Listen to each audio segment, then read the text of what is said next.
Hello guys, नमस्ते, प्रणाम। आप सभी का स्वागत है हमारे यूट्यूब चैनल में। और मैं जा रही हूँ एक सुंदर सा प्यारा सा माता रानी का पचरा गाने। आप लोग वीडियो को फुल वॉच करके देखिएगा। जय माता दी। पथराही फोरी फोरी निकल देवी मैया हो के हो ना जानना, उनके दिलवा के मरमिया हो के हो ना जानना, उनके दिलवा के मरमिया हो के हो ना जानना।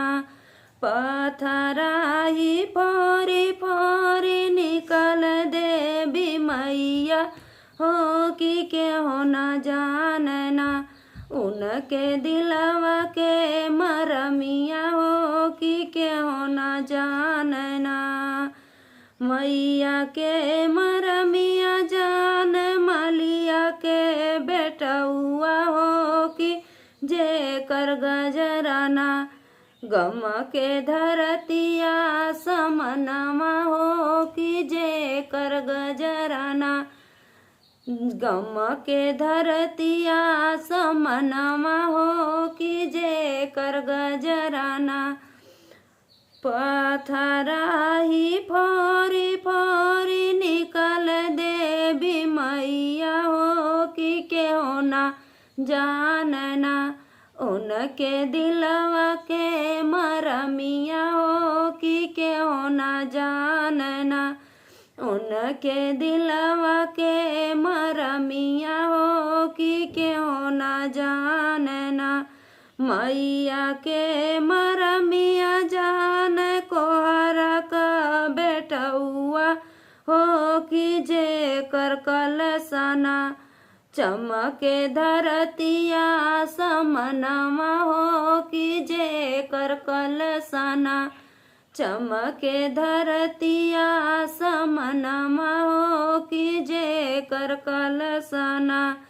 पथराही फोरी फोरी निकल देवी मैया हो के हो ना जानना, उनके दिलवा के मरमिया हो के हो ना जानना, उनके दिलवा के मरमिया हो के हो ना जानना। मैया के मरमिया जान बजवा के बेटा हुआ हो कि जे कर चुनरीना, चमक धरतिया समनमा हो कि जे कर चुनरीना, चमक धरतिया समनमा हो कि जे कर चुनरीना।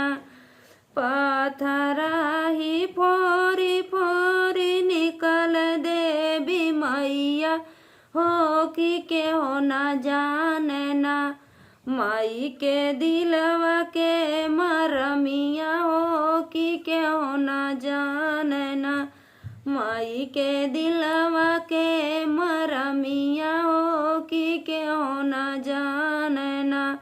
माई के मरमिया जान अहिरा के बेटा हुआ हो दहेड़िया लिया लेना, मैया के चमह के धरतिया समनमा हो दहेड़िया ले के ना, मह के धरतिया समनमा हो दहेड़िया ले के ना।